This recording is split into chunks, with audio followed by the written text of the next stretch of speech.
တောင်တန်းတွေဆိုတာလေမြေပုံပေါ်ကမင်းကြောင်းရဲ့လောက်ပဲလားမဟုတ်ပါဘူးလူမျိုးတစ်မျိုးတော့ဒါကသူတို့ရဲ့အရာအလုံးပဲသူတို့ရဲ့သမိုင်းသူတို့ရဲ့ပင်ကိုယ်လက္ခဏာပြီးတော့လွတ်လပ်မှုရဲ့အချို့အချပေါ့ဒီနေ့မှာတော့ဝဲလူမျိုးရဲ့တကယ်ကိုမတူထူးခြားတဲ့ဇလန်ကိုသူတို့ရဲ့နေရဖြစ်တဲ့ဟေးတောင်တန်းတွေကနေစင်ပြပြထွားခြင်းပါတယ်ကဲဒီလိုလေးစဉ်းစားကြည့်အောင် Empire ကြီးတွေအလီလီထူထောင်တွေဟိုပြန်ပြက်စီသွားတဲ့နှစ်ပေါင်း1000ကျော်ကာလမှာလေအုတ်ချုပ်ခံရတာကိုတမင်တကာကိုငင်းပယ်ခဲ့တဲ့လူမျိုးတစုရှိခဲ့မယ်ဆိုရင်ကိုဟုတ်ပါတယ်ဒါဟာဝါလူမျိုးတွေရဲ့ဇလန်ရဲ့အစပဲပြီးတော့သူတို့ရဲ့ကိုယ်ပိုင်အုတ်ချုပ်ခွင့်အတွက်ရုန်းကန်ခဲ့တဲ့တမိုင်းတစ်ခုလုံးကိုလမ်းခင်းပေးခဲ့တာပေါ့ဒီထူးခြားတဲ့ဇလန်ကိုတေးသေးချာချာနားလည်ကိုအတွက်အပိုင်း၅ပိုင်းခွဲပြီးကြည့်တော့ကြရအောင်ပထမဆုံးသူတို့ရဲ့ရှေ့ကြတဲ့စနစ်ကိုလေ့လာမယ်ပြီးရင် Empire ကြီးတွေကသူတို့ကဘာလို့အုပ်ချုပ်မရတဲ့လူတွေလို့သတ်မှတ်ခဲ့လဲဆိုတာကြည့်မယ်။အဲဒီနောက်မှာတော့ခေတ်သစ်နဲ့နေမိုက်တွေကသူတို့ကဘာကိုဘယ်လိုပြောင်းလဲပစ်ခဲ့လဲပြီးတော့ Zumia ဆိုတဲ့သူတို့လေးစိတ်ဝင်စားဖို့ကောင်းတဲ့ user တစ်ခုကိုဖော်ထုတ်ကြမယ်။နောက်ဆုံးမှာတော့နိုင်ငံတစ်ခုကြားကလူမျိုးတစ်မျိုးအဖြစ်သူတို့ရဲ့ရှုမြင်ပုံကိုနားလည်အောင်စူးစမ်းကြည့်ကြတာပေါ့။ကဲဟုတ်ပြီဇလန်ရဲ့အစုံကိုပြန်တော့ကြရအောင်ဝေလူမျိုးတို့ဆိုတာအတိအကျမတူတွေလဲသူတို့ရဲ့အမြင့်တွေကအရှိတောင်အားရှာရဲ့တမိုင်းမြေပုံပေါ်မှာဘလောက်အထိနက်နက်ရှိုင်းရှိုင်းရှိနေတယ်လဲဆိုတာကိုအရင်ဆုံးကြည့်လိုက်ကြရအောင်ဝါလူမျိုးတွေကတမိုင်းမှာရွတ်တရက်ပေါ်လာတဲ့လူမျိုးတွေမဟုတ်ပါဘူးသူတို့ဟာ Austro-Asiatic ဘာသာစကားပြောတဲ့လူမျိုးတွေဖြစ်တယ်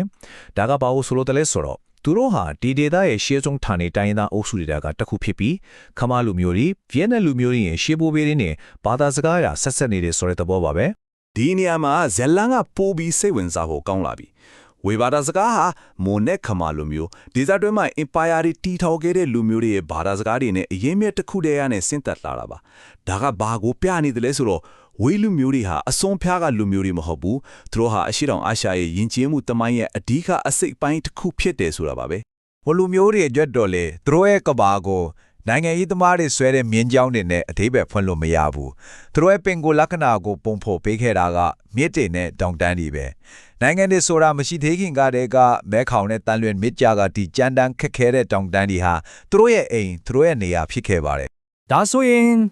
်ဒီတောင်တန်းတွေကောင်မှလွတ်နေထိုင်တဲ့လူမျိုးတွေကိုမေပြန့်လွင်ပြင်ကတန်ခိုးကြီး Empire တွေကတော့ဘလို့သဘောထားခဲ့ကြတယ်လေသူတို့ရဲ့အမြင်ကတော့လုံးဝကိုကွဲပြားနေခဲ့ပါတယ်ဒီ slide ကအဲ့ဒီအမြင်ကိုရှင်းရှင်းလင်းလင်းပြထားတာပဲတယောက်မဲဆက်တွေတော့သူတို့ဟာတောင်ရိုင်းဝိုင်းတွေပေါ့မြန်မာပြည်တွေဘက်ကကြည့်ပြန်တော့လေသူတို့ဟာအုပ်ချုပ်မှုအဝဝိုင်းရဲ့အပြင်ဘက်ကလူတွေဖြစ်နေပြန်ရောအခေါ်ဝေါ်တွေနည်းနည်းကွဲချင်ကွဲမယ်ဒါပေမဲ့အတိတ်ဘက်ကတော့အတူတူပဲသူတို့ဟာအုပ်ချုပ်လို့မရတဲ့လူတွေဆိုတာပါပဲဒါပေမဲ့စကွေးရာစုမှာတော့ကစားအကွက်သေးကိုကစားသမားအတစ်တယောက်ဝင်လာပါလိရောအဲ့ဒါကတော့ British Empire ပါပဲသူတို့ရဲ့မြေပုံတွေမြင်းချောင်းတွေနယ်နိမိတ်တွေနဲ့အတူသူတို့ဟာဝါလူမျိုးရဲ့ကဘာကိုအပြီးတိုင်ပြန်ပြီးပုံဖော်ဖို့ကြိုးစားခဲ့ကြတယ်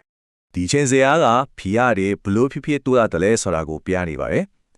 British တွေကဒီဒေတာကို nature data လို့နာမည်တပ်ပြီး direct အုပ်ချုပ်ဖို့ခက်ခဲတဲ့အတွက်လက်ရှောင်ခဲ့တယ်တရုတ်ရဲ့ချင်းမင်းဆက်ကလည်းအဝေးကနေပဲအမိခံလောက်ပဲထင်းချုပ်နိုင်ခဲ့တယ်ဒါပေမဲ့အကြီးမားဆုံးပြောင်းလဲမှုကတော့20ရာစုအလယ်ပိုင်းမှာဖြစ်ခဲ့တာပါမြန်မာနဲ့တရုတ်တို့ကသူတို့ရဲ့နယ်နိမိတ်မြင်းကိုဝေလူမျိုးတွေရဲ့ဟလုံးတိပလို့ဖြစ်တဲ့နေရာကိုဖျက်ပြီးဆွဲလိုက်တဲ့အချိန်ပါပဲဒါဟာပထမဆုံးအချိန်အဖြစ်သူတို့ရဲ့ကဘာကိုနှစ်ချမ်းအခွဲခံလိုက်ရတာပါပဲဒီစမိုင်းတစ်လျှောက်လုံးမှာထက်ခါတလဲလဲမြင်နေရတဲ့ဒီခုခံတွန်းလှမှုတွေကတိုက်ဆိုင်မှုတစ်ခုတော့မဟုတ်တော့ဘူးနော်ဒါဟာပုံစံတစ်ခုဖြစ်နေတယ်ပြီးတော့ဒီပုံစံကိုရှင်းပြနိုင်တဲ့အားကောင်းတဲ့ US တစ်ခုရှိပါတယ်အဲ့ဒါကို Zomia လို့ခေါ်ကြပါတယ်ကဲ Zomia ဆိုတာကဘာလဲဒါကတမိုင်းပညာရှင်တွေကအရှေ့တောင်အာရှရဲ့တောင်တန်းဒေသကြီးတစ်ခုလုံးကိုပေးထားတဲ့နာမည်တစ်ခုပါဘယ်လိုနေရာမျိုးလဲဆိုတော့နိုင်ငံတွေရဲ့အုပ်ချုပ်မှုကနေတမင်တကာရှောင်ထွက်ပြီးကိုလန်းကိုဖောက်ခဲတဲ့လူမျိုးတွေနေထိုင်ရနေရာတစ်ခုပေါ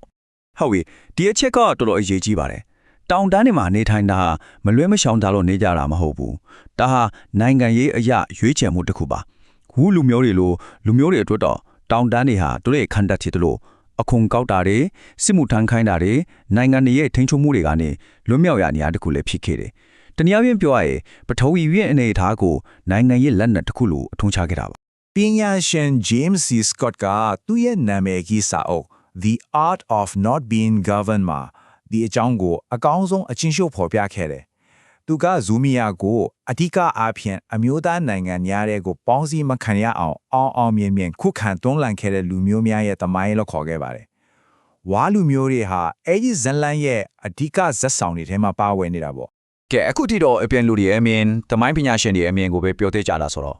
ဝစ်လူမျိုးတွေကိုယ်တိုင်ကတော့သူတို့ရဲ့အတိတ်ကိုဘယ်လိုမှတ်သားထားကြတယ်လဲသူတို့ရဲ့ဇလန်ကိုသူတို့ရဲ့ရှုထောင့်ကနေနားထောင်ကြည့်ကြရအောင် ဒီနေရာမှာရေးခိတဲ့အချက်တစ်ခုကိုနားလေးထားဖို့လိုပါတယ်။စောက်တင်မှာရေးမထားကတမိုင်းဆိုတာတမိုင်းမရှိလားလို့ပြောလို့မရပါဘူး။ဒါဟာကွဲပြားတဲ့ပုံစံနဲ့ထိန်းသိမ်းထားကတမိုင်းတစ်ခုပဲဖြစ်ပါတယ် မူလူမျိုးတွေဟာသူတို့ရဲ့တမိုင်းကိုစာမျက်နှာတွေပေါ်မှာမဟုတ်ပဲတချင်းတွေထဲမှာမျိုးဆက်အလိုက်လက်ဆင့်ကမ်းလာတဲ့ပုံပြင်တွေထဲမှာပြီးတော့အခမ်းအနားတွေထဲမှာရှင်းတန်းနေစေခဲ့တယ်။သူတို့ရဲ့ဖန်တီးခြင်းတန်တရားတွေရဆိုရင်သူတို့ဟာဂိုးတစ်ခုကနေတောင်ထိပ်တစ်ခုပေါ်မှာပေါက်ဖွာလာခဲ့တယ်လို့ဆိုပါတယ်။ဒါကဘာကိုပြသလဲဆိုတော့သူတို့ရဲ့တောင်တိုင်းတွေဟာခိုလုံရတစ်ခုတမကောက်ကိုသူတို့ရဲ့ဖီတီမှုရဲ့အရေးမဲ့ပါပဲဆိုတာကိုပါပဲ ဒီတော့ဒီဇလန်ကနေဘာကိုအဓိကမှတ်သားထားတဲ့လဲပထမဆုံးအနေနဲ့ဝါလူမျိုးတွေဟာရှေ့ကျတဲ့အမြင့်တွေရှိပြီးဒေတာရဲ့တမိုင်းမှာအရေးပါတဲ့အစိပ်ပိုင်းတစ်ခုဖြစ်တဲ့ဒုတိယအချက်ကသူတို့ရဲ့တမိုင်းဆိုတာနိုင်ငံတွေရဲ့အုပ်ချုပ်မှုကိုတမင်တကာရှောင်ရှားပြီးလွတ်လပ်မှုကိုထိန်းသိမ်းခဲ့တဲ့ရာစုနှစ်တွေချီးတဲ့ရွေးချယ်မှုတစ်ခုပါပဲနောက်ဆုံးမှာတော့သူတို့ရဲ့ပင်ကိုလက္ခဏာခေတ်သစ်နယ်နိမိတ်တဲ့ထက်အများကြီးပို့ချပြန့်တဲ့နိုင်ငံနှစ်ခုကိုဖျက်ကျော်ပြီးတီးရှိနေတဲ့တောင်တိုင်းတွေနဲ့ပဲခိုင်ခိုင်မာမာဆက်ဆက်နေတယ်ဆိုတာပါပဲ ဒါကြောင့်နောက်ဆုံးမှာတော့ကျွန်တော်တို့အစကမင်းခုံးစီပြန်ရောက်သွားပါပြီ။နိုင်ငံတွေရဲ့ထိန်းချုပ်မှုကို2000ပေါင်းများစွာအောင်မြင်မြင်ရှောင်လွှဲနိုင်ခဲ့တဲ့လူမျိုးတစုရဲ့သမိုင်းကနိုင်ငံဆိုတာပါလဲအာဏာဆိုတာပါလဲဆိုတဲ့အယူဆတွေကိုဘလို့ပြန်ပြီးစဉ်းစားစေပါတယ်လေ။ဒါကတော့ဝိလူမျိုးတွေရဲ့ထူးခြားတဲ့အမွေအနှစ်ကနေကျွန်တော်တို့ကိုစဉ်းစားဖို့ခြံထားခဲ့တဲ့မင်းခုံးတစ်ခုပါပဲ။